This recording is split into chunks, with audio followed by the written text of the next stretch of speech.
भाई सबसे पहले तो आप सबको हिंदू नववर्ष की खूब खूब बधाइयां। नॉर्थ और सेंट्रल इंडिया में सबको चैत्र नवरात्रि की, वेस्टर्न इंडिया महाराष्ट्र गोवा में सबको गुड़ी पड़वा की, नीचे डाउन साउथ सबको उगाड़ी की और सिंधी कम्युनिटी को चेती चांद की। खूब खूब बधाइयां। अच्छा, ध्यान रखिएगा, आज बैंक हॉलिडे है और आज करेंसी मार्केट्स बंद होंगे। आज एक सेटलमेंट हॉलिडे होगी। अब आइए आज के बाजारों पे, समझ नहीं आ रहा कहां से शुरू करूं। गुरुवार की सुबह है, सेंसेक्स से वीकली कॉन्ट्रैक्ट्स की एक्सपायरी का दिन है और आज वैसे था सेंट्रल बैंक दिवस। मतलब हम रिएक्ट करने वाले थे किसी कनाडा, किसी ब्राजील और सबसे इंपॉर्टेंट यूएस के सेंट्रल बैंक्स के आउटकम्स पे, उनकी कमेंट्री पे। आज जापान का, आज इंग्लैंड का, आज ईसीबी के ब्याज दरों का फैसला आना है। इसमें स्विट्जरलैंड और स्वीडन भी जोड़ दूं तो यह है बैंक सेंट्रल बैंक दिवस आपके लिए आज। पर यह इंपॉर्टेंट नहीं है। क्या बढ़िया रिलेटिव कामनेस के साथ, बढ़िया तरलता से एंजॉय कर रहे थे पिछले 3 ट्रेडिंग सेशंस हम लोग। 3 दिन का जो कुछ किया धरा था, एक दिन में सब बराबर होने की तैयारी हो रही है। एचडीएफसी बैंक का एडीआर स्क्रीन्स पर आएगा। रखिए साथ में कच्चा तेल ब्रेंट के भाव स्क्रीन्स पे और साथ में एक काम करिए, रखिए यूएस के बाजार स्क्रीन्स पे।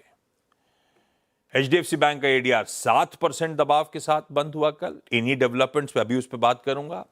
कच्चा तेल, ये सारी हेडलाइंस में देखा था आपने, 3-4 हेडलाइंस प्रोड्यूसर साहब ने मिडिल ईस्ट को डिवोट कर दी थी क्योंकि मामला कल रात बहुत गड़बड़ा है। कल से आज के बीच में $110 के ऊपर कच्चा तेल ब्रेंट के भाव इस समय कामकाज करते हुए हम कल छोड़ के गए थे 103 पे, $7 उछाल।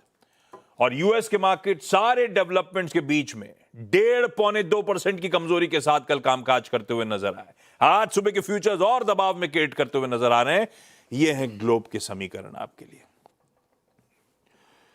तो मैं तो सोच रहा था बताऊंगा कि अच्छी तेजी तूल पकड़ रही है और तेजी में पार्टिसिपेशन बढ़ रहा है, ब्रेथ इंप्रूव हो रही है। कोई मतलब नहीं, अब सब धुलने की तैयारी हो रही है आज के ट्रेडिंग सेशन में।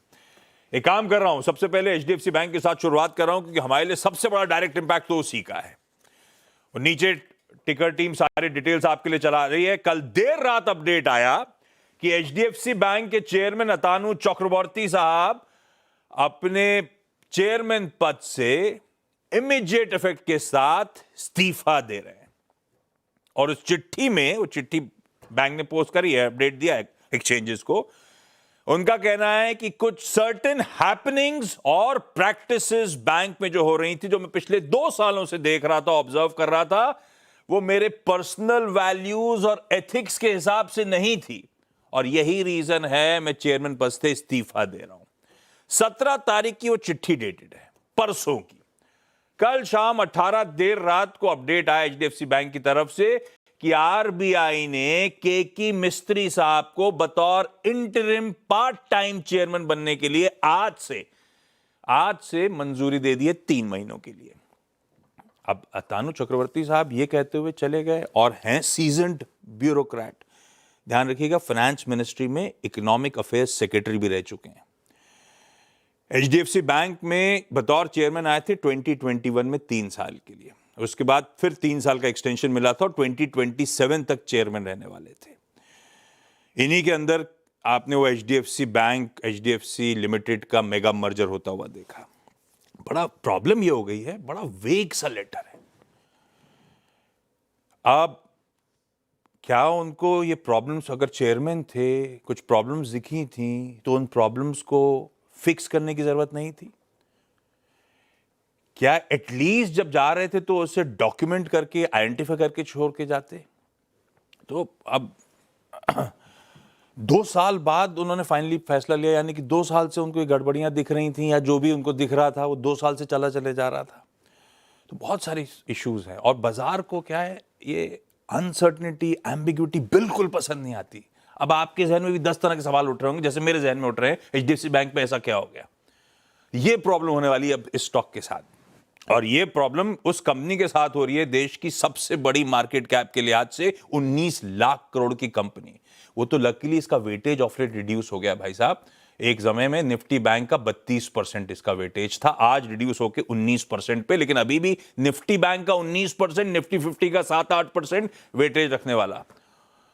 तो आज ये सबसे बड़ी दिक्कत शेयर बाजारों के लिए, सबसे बड़े एक्सीडेंट की हम तैयारी कर रहे हैं। दूसरी दिक्कत हो गई है ये कच्चा तेल का जो खेल चल रहा है, और सारा ये जो ग्लोब के समीकरण, पता नहीं फेड की बात करने की जरूरत भी है, उस पर रिएक्ट भी करूंगा, फिर भी उस पर भी चर्चा कर लूंगा।